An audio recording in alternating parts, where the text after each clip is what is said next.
শাপলা চত্বর হত্যাযজ্ঞ মামলায় আন্তর্জাতিক অপরাধ ট্রাইব্যুনালে আনুষ্ঠানিকভাবে অভিযোগপত্র দাখিল করেছে প্রসিকিউশন। প্রধান আসামি শেখ হাসিনা সহ ৪১ জন। সেখানে আছেন সহকর্মী জুনায়েদ আল হাবিব। সরাসরি চলে যাচ্ছি তার কাছে। জুনায়েদ, কি কি অভিযোগ আনা হয়েছে বিস্তারিত জানাবেন।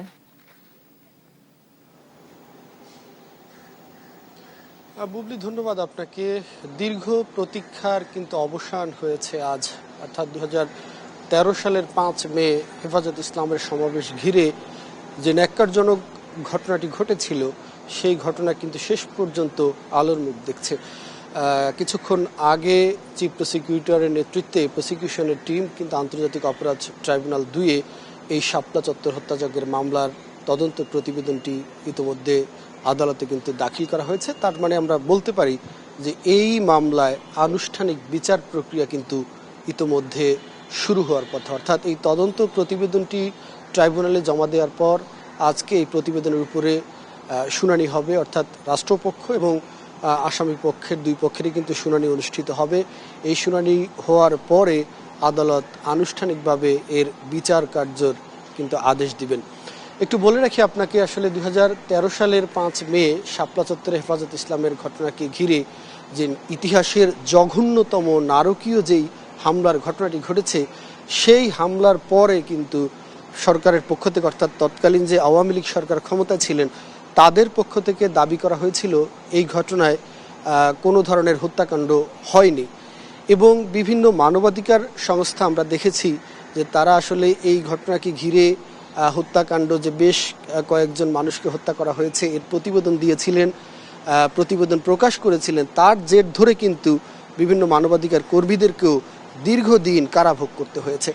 অর্থাৎ তৎকালীন আওয়ামী লীগ সরকার এমন কোনো প্রক্রিয়া নেই যে এই হত্যাকাণ্ডটি ধামাচাপা দিতে তারা করেনি, কিন্তু শেষ পর্যন্ত ২৪-এর ৫ আগস্টের পট পরিবর্তনের পর যখন এই মামলার তদন্ত ভার আসে আন্তর্জাতিক অপরাধ ট্রাইব্যুনালের তদন্ত সংস্থার উপরে, তখন থেকে কিন্তু তারা এই মামলাটি পুঙ্খানুপুঙ্খ রূপে তদন্ত কাজ করেছেন এবং বেশ কয়েকবার তারা গণমাধ্যমকে কিন্তু আপডেটও জানিয়েছেন যে এই ঘটনায় এখন পর্যন্ত ৫৮ জনকে হত্যার অকাট্য প্রমাণ কিন্তু তদন্ত সংস্থা পেয়েছে, এমন দাবি কিন্তু চিফ প্রসিকিউটর করেছেন। এবং তিনি বলেছেন যে শুধু ঢাকায়, অর্থাৎ ৫ মে ২০১৩ সালে ঢাকায় হত্যা করা হয়েছে ৩২ জনকে।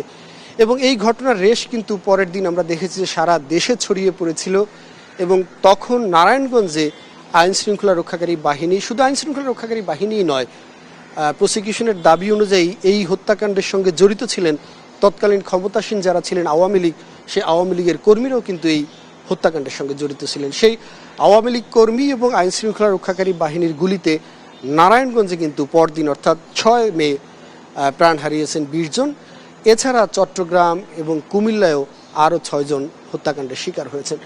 সব মিলিয়ে প্রসিকিউশন দাবি করছে যে ৫৮ জনকে নির্বিচারে গুলি করে হত্যা করা হয়েছিল হেফাজত ইসলামের এই তাণ্ডবকে ঘিরে, হেফাজত ইসলামের এই কর্মসূচিকে ঘিরে। তো এই মামলায় আজকে মূলত ৪১ জনের বিরুদ্ধে অভিযোগপত্র দাখিল করেছে প্রসিকিউশন, যার মধ্যে প্রধান আসামি করা হয়েছে, অর্থাৎ সুপ্রিয়র রেসপন্সিবিলিটি হিসেবে প্রধান আসামি করা হয়েছে তৎকালীন যিনি প্রধানমন্ত্রী ছিলেন শেখ হাসিনা। একই সঙ্গে তৎকালীন স্বরাষ্ট্রমন্ত্রী ছিলেন মহিউদ্দিন খান আলমগীর, তাকেও কিন্তু এই মামলায় অন্যতম আসামি করা হয়েছে। এছাড়া আসামি করা হয়েছে তৎকালীন পুলিশ প্রধান বেনজির আহমেদ, সেনা প্রধান জেনারেল আজিজ আহমেদ সহ বেশ কয়েকজন সেনা কর্মকর্তাকেও কিন্তু এই মামলায় আসামি করা হয়েছে। তো এই ৪১ জন আসামির মধ্যে ইতোমধ্যে ৯ জন কিন্তু গ্রেপ্তার রয়েছেন এই মামলায়, যার মধ্যে উল্লেখযোগ্য হচ্ছেন তৎকালীন পররাষ্ট্রমন্ত্রী দীপু মনি। এছাড়া রয়েছেন বেশ কয়েকজন সাংবাদিক, বিশেষ করে ফারজানা রূপা এবং ৭১ টিভির যিনি ব্যবস্থাপনা পরিচালক ছিলেন মোজাম্মেল বাবু, তিনিও কিন্তু এই মামলায় গ্রেপ্তার রয়েছেন। ঘাতক দালাল নির্মূল কমিটির অন্যতম নেতা ছিলেন যিনি শাহরিয়ার কবির, তিনিও কিন্তু এই মামলায় মূলত গ্রেপ্তার হয়েছে। অর্থাৎ ৪১ জনের মধ্যে ৯ জন ইতোমধ্যে এই মামলায় গ্রেপ্তার রয়েছেন এবং বাকিরা কিন্তু এই মামলা এখন পর্যন্ত পলাতক রয়েছেন। হয়তো তাদের বিরুদ্ধে গ্রেপ্তারি পরোয়ানা জারি করবে আন্তর্জাতিক অপরাধ ট্রাইব্যুনাল।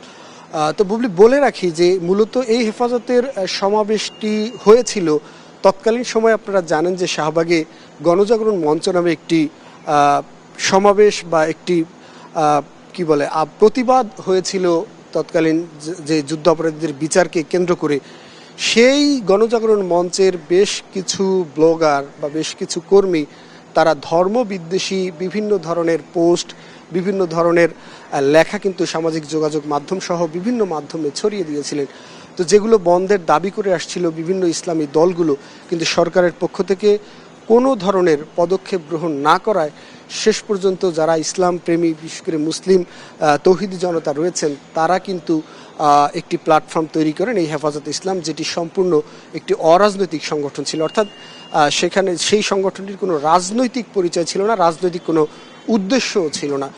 শুধুমাত্র ধর্মের অবমাননা বা ইসলামের যিনি শেষ নবী ছিলেন সেই শেষ নবীর বিরুদ্ধে যে ধরনের কটূক্তি, তার বিচার কিন্তু তারা দাবি করেছিলেন। এছাড়া তারা আরও বেশ কিছু দাবি তুলেছিলেন। আমরা যতটুকু জানতে পেরেছি যে 13 দফা দাবি ছিল তাদের।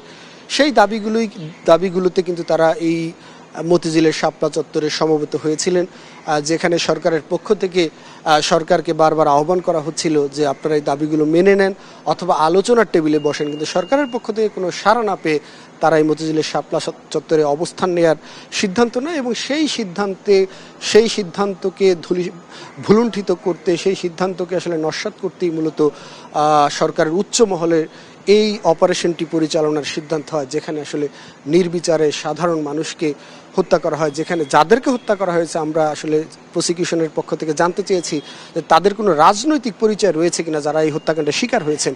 প্রসিকিউশনের পক্ষ থেকে বলা হচ্ছে যে এখন পর্যন্ত একজনেরও কোনো ধরনের রাজনৈতিক পরিচয় কিন্তু পাওয়া যায়নি। অর্থাৎ বলা যায় যে একেবারেই সাধারণ মানুষ ছিলেন যাদেরকে এই হত্যা করা হয়েছে নির্বিচারে গুলি করে। তো যেহেতু দীর্ঘ সময় পেরিয়ে গেলেও আজকে আদালতে অভিযোগপত্র দাখিল করা হয়েছে, তাই ভুক্তভোগীরা আসলে আশা করছেন যে এই হত্যাকাণ্ডের সুষ্ঠু বিচার তারা পাবেন। তো এই ছিল এখন পর্যন্ত আমার কাছে আন্তর্জাতিক অপরাধ ট্রাইব্যুনাল থেকে।